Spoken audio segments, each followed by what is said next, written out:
Hi YouTubers and subscribers, and guess what? We were out picking cherries. Look at that! Isn't that gorgeous? These are all non-GMO, organic, hand-picked cherries. And we picked a lot. And guess what I'm going to be doing today?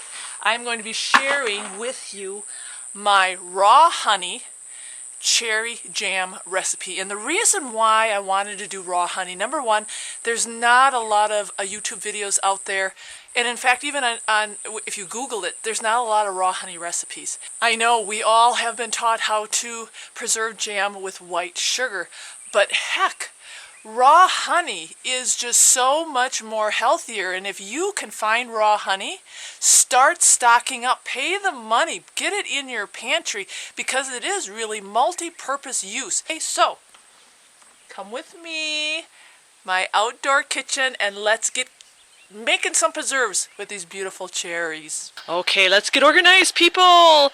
Get all your stuff out. We are going to, I'm going to be doing a wide mouth pint jars because I love the wide mouths for jams. My canner holds approximately 8 to 9 pint jars. And get your little, remember I said buy that canning kit in my Canning 101 video? Because we are going to be using the magnet, we're going to be using the grabber, and we're going to be using the funnel. And get your lids and your bands and a little masher. And the gel that I use, I buy this in bulk because it's cheap. It's just an easy gel, and it's the light fruit pectin. But you can do this recipe with your standard Sure gel if you want, which is great. And the other thing I want to point out also is I've got a canner. This is, you see them all the time. This is a regular standard water bath canner. But you know what? You don't even need to buy this. If you've got a big old pot at home, you can do water bath canning in a large pot. It works, but just make sure that you have a rack for the pot, okay? That's going to be the important thing. Okay, so let's get started. Number one, you're going to take your big water bath canner or that big pot and stick all your canning jars in it with water, and you're going to heat it up. Because during this recipe, you need to sterilize your jars. Now, if you're doing it kind of the traditional way, and say you have an oven at home, stick them in the oven. I think 15 to 20 minutes at 200 to 250 will sterilize your jars.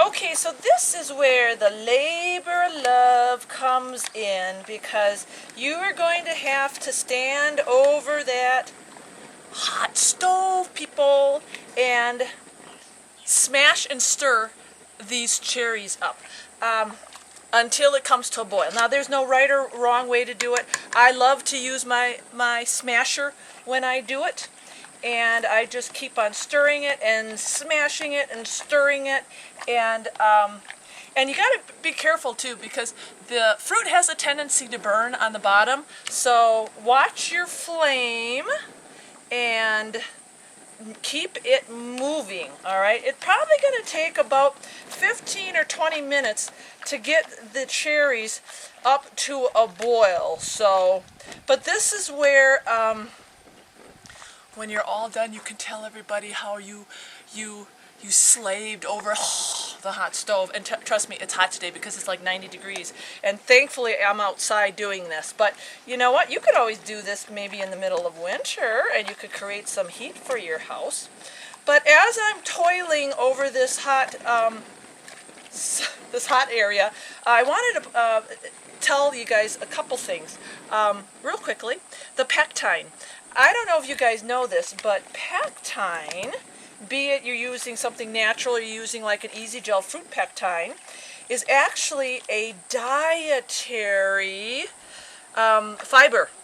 And fiber slows the absorption of sugar, which is good because you want the blood glucose in your body to burn slowly.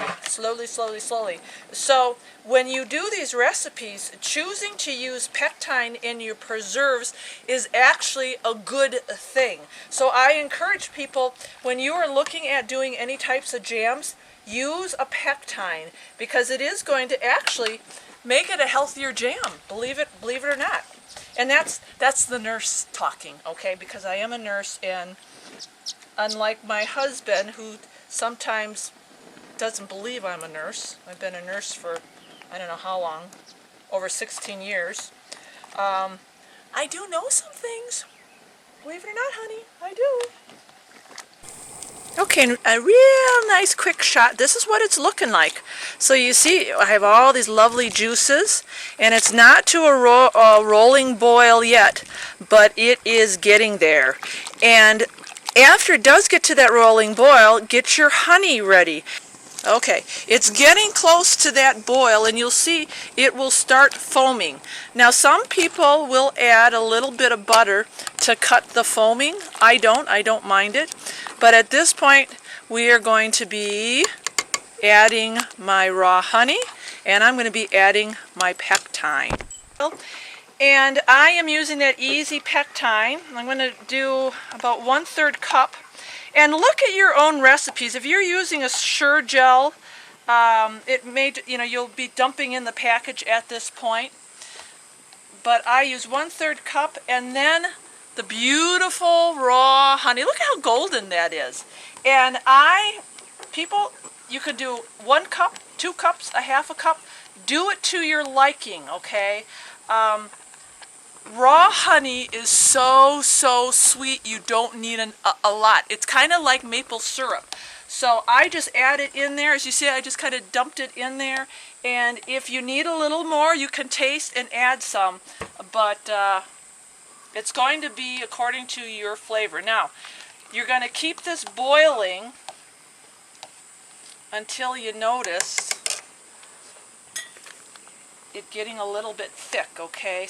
Okay, this is the exciting part. So we are going to take it off the burner and ladle that hot jam into our hot jars, leaving about a 1/2 inch worth of head space. So you're going to kind of have to eyeball it. Look at that. Oh, it smells so good. Oh, I love it, love it, love it. And you can see how nice when you have the right equipment. I've got a nice ladle here. I've got my little plastic doohickey. I don't know what the appropriate canning term is, but it does save. So we're going to fill up those jars, and then what we're going to do is I've got my lids now heating up in my pot of water, and you want that water to be simmering. So when you put these lids on and you put the rings on, you're going to have about the same temperature in and out so your jars do not crack. Look at this. Look how beautiful that looks. Okay, so into the water bath canner it goes, and merge it. 1 to 2 inches should be sufficient. I got maybe 2 inches over that. And then you're going to process it for 15 minutes. Oh, and here's my husband blowing off the lid. Pretty dirty. That's okay. Put it on there. Well, this is a different lid. Mr. Hilder. Oh, we've got lots of lids all over the place. So he's going to have some nice cherry jam. My mouth is watering. Isn't it funny, like when I'm making stuff, he's always standing around and his mouth is watering. I'm just waiting for the end results. I remember the dead chicken that we lost. He was standing around waiting for the food, and then when I was canning the chicken, were you standing around waiting for the canned chicken? Well, you were somewhere in the background. So now he's going to stand around and wait for that thing to process. 15 minutes. And then this is the thing, 15 minutes, you still got to let it set. But, all right, we'll check in. Set your timer, people. Okay, and we're done. Look at this. This is what I pulled out of the water bath. It is beautiful raw honey with real organic cherries. And look at, woohoo. Woohoo, it's jam. It's so cool. And the awesome thing about it is I get to put it right up on my pantry shelves where I can use it for a rainy day or a cold winter's day, or I can use it now in the summer. I mean, it's ready to go. And the great thing is, man, this was like basically free. I was so lucky to get free Bing cherries. But you know what?